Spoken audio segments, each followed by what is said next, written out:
So you learn that reducing your calorie intake is critical for losing fat. So you start reducing your food intake week after week, but before long you start getting hungrier and the results start slowing down and maybe you stop losing weight entirely. Did you know that dropping your calories too low can actually stop you from seeing the results you want and make the whole process harder than it needs to be? By going too low, you give up your ability to adhere to the plan properly or for long enough for it to really matter. So is 1500 calories too low for a man? What about 1800 calories? You will never successfully lose the weight you want or do it without gaining all the weight back if you ignore these 5 clear signs that your calories are too low. And at the end of this video, I'll give you a simple experiment you can run on yourself to find out if you're on the right track. If you're new here, I'm Matteo. I can read the minds of iguanas and I help guys build muscle and lose fat using a simplified approach to nutrition and training. If you've watched a few of my videos, welcome back. The first warning sign to keep an eye out for is that you're not losing the weight you think you should be. If you've been watching my videos, you know that I recommend losing around 0.5 to 1% of your body weight each week if you want to lose fat while keeping your hard-earned muscle around. A more conservative loss rate means slower fat loss, but it's a lot easier to stick to. And a faster loss rate definitely means faster fat loss, but it comes with a price. You might even start pushing so hard on the food that you stop losing weight entirely. You might even mistakenly label this as starvation mode, thinking that you fed your body so few calories that your metabolism slowed down and so you stopped losing weight. If that was really true, we'd need to get you into a lab and study your blood because we just solved world hunger. That's like worrying about your savings account growing too quickly because you're not spending enough money.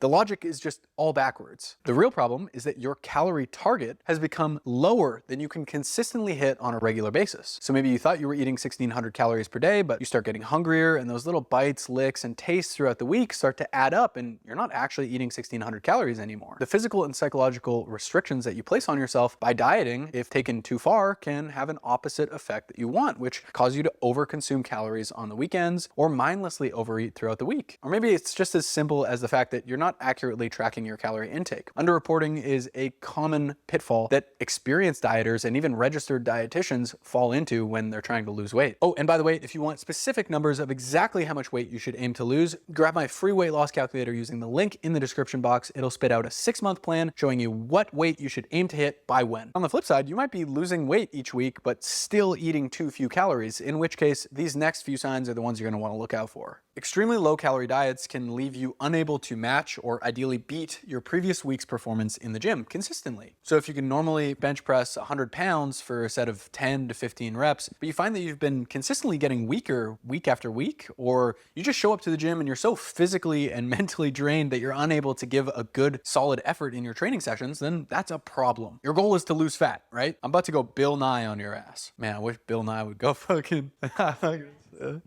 Bill. If Bill Nye the Science Guy were here, he would tell you that when you're dieting for fat loss, you're sending a signal to your body to break down its tissues in order to use them for energy. That's called catabolism, just a fancy way of saying breakdown. And when you send that signal to your body, it's gonna look for energy from everywhere. And it's gonna break down tissue from everywhere, including your muscles. And you don't wanna give up your muscle, you wanna lose fat. So we need to oppose that catabolism or catabolic signal on the other side of the equation with an anabolic or a growth signal for the muscle tissue. And you can do that by training hard in the gym for muscle growth. When you send that anabolic signal by training hard for muscle growth while sending the catabolic signal of, hey, we need more energy, let's tap into these fat stores, the best thing ever happens and you lose body fat while maintaining or even building some muscle along the way. But if you don't have the energy and resources to train effectively hard for muscle growth, then you're not going to be able to send that signal clearly. This way, when you send that catabolic or breakdown signal to your body to look for energy from its tissues, it prefers to tap into your fat stores instead of your muscle cells when it goes looking for energy. And if you don't have the capacity to send a strong anabolic or muscle growth signal by training hard in the gym because you're so hungry all the time or you're eating so few calories, then that stimulus goes way down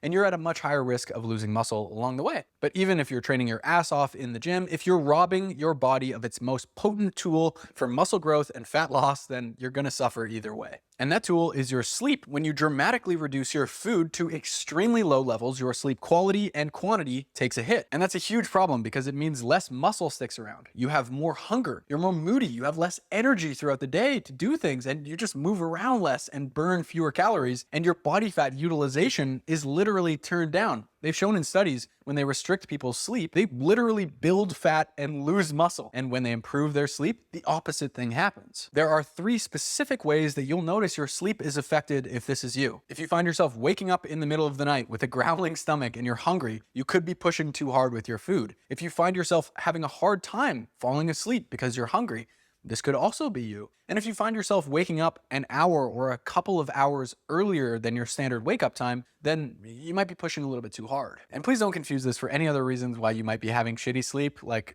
if you consume caffeine into the afternoon, or if you're not very good at managing your stress levels, or you're just laying in bed for an hour before you actually fall asleep, doom scrolling with the screen just 1 inch in front of your eyeballs, just fucking scorching your retinas. If you think about it from an evolutionary standpoint, your body will not let you sleep if you are super hungry and deprived of food, because it wants you to get up and go hunt and kill something. You can't fully rest and relax and recover and have that blissed out Thanksgiving sensation if you have an empty stomach, right? It wants you to get up, it wants you to move, and it's sending you the signal to be stressed. Literally, your cortisol, a stress hormone, is raised when you're hungry because your body is telling you that it's time to go forage, to go hunt. But this next one is my personal Achilles heel, and it's how I know that it's time for me to stop pushing so hard with my diet. I don't love dieting for fat loss, but it's manageable. The hunger, the activity levels, the discipline, the meal prep, that's okay. But when I start to feel a hit to my productivity and just have an unmanageable sense of fatigue and brain fog, it just kills me. Your brain runs on energy, just like the rest of your body. So if you find yourself being so low energy that you're having a hard time being productive and focused at work, or just unable to function normally as a human being as you usually would, you might be pushing a little bit too hard. And if you're just irritable all the time, and when Deborah, your manager, asks you for the reports you were supposed to have on Monday, all you can think about is these visions of just picking her up and hitting her with a suplex through the desk and breaking the table. Maybe it's time to just eat something. You might be hangry, dude. You're not yourself when you're hungry. Like if you find yourself standing up in the afternoon to go do some chores and you're getting lightheaded, like that might be a bit too hard, right? My girlfriend and I always say that it feels like you're walking waist deep through a heavy, sticky syrup. And I think she got that idea from this crazy hentai movie we watched one time, right? That point should really only be crossed at the absolute tail end of a diet, or if you're dieting for fat loss in efforts to get absolutely shredded. Like that should be the very last bridge you cross, because once you get to that point, you can't expect to continue going for very long after that. But if you're just dieting for a beach vacation and you're in week 2 or week 3 of your diet and you're already feeling like the hentai girl, then it's probably just going too fast. And that brings me to the final boss of lowering your calories too far. We're talking about hunger. And I don't mean just feeling a little peckish in the afternoon or wanting some little sweet treat after dinner here. Hunger exists on a spectrum. 1 out of 10 hunger is when you're so stuffed and full from a Thanksgiving dinner that you need to lay down and unbuckle your belt because it's painful. 10 out of 10 hunger is when all you can think about is food. And if you don't eat something soon, you're gonna pass out. And when you finally do get to eat something, you lick the bowl clean, and it is the absolute best thing you've ever tasted in your life. And just like all these other warning signs, your hunger is gonna naturally progress over time as your diet continues. But for the most part, you shouldn't feel anywhere near that constant level of hunger where you're always thinking about your next meal and feeling hungry 30 seconds after you finish your lunch. Not if you want to keep the diet up for very long, right? And you need to be sticking to the diet for a long enough period for it to actually do what it needs to do. Definitely check out my video about managing hunger and cravings to make sure you're ticking all the obvious boxes first. A little bit of hunger is to be expected while you're dieting for fat loss, but it definitely shouldn't be interfering with your ability to act as a normal human being. So how do you know how hard you should be pushing yourself to lose weight without going overboard? There's a fantastic marketing book I love by this guy named Seth Godin. It's called The Dip, and it's all about how to know when to quit your job and when to stick with it. And there's a piece of advice in that book that applies really well here. Decide the conditions under which you will quit before you even begin. Then everything that goes on up until that point is totally fair game. So you could say, I'm gonna do a combination of reducing my food and increasing my activity levels up and until the point where I run into those red flags. Then I'll pull back just slightly and I'll hold it there until those red flags pop up again, and I'll just repeat the process until I'm where I wanna be. As you get leaner and leaner, you wanna be less aggressive with your fat loss anyways, so doing it this way naturally keeps you in that sweet spot of making great progress while it's still being somewhat sustainable. goal. For example, these are totally random numbers here, so don't just follow this blindly, but you start at 2,000 calories per day and 8,000 steps per day, and you feel fine. So 2 weeks later, you drop it to 1,850 calories and 8,000 steps per day, and you start feeling a little bit more hungry, but it's not a big deal. But you decide you want to go a little bit faster with fat loss. So 2 weeks later, you go to 1,850 calories and 10,000 steps per day, and your sleep quality just tanks in that week. So you pull it back to 8,000 steps per day, and you just hold it there for a while. I'm pretty sure this is what the kids call edging,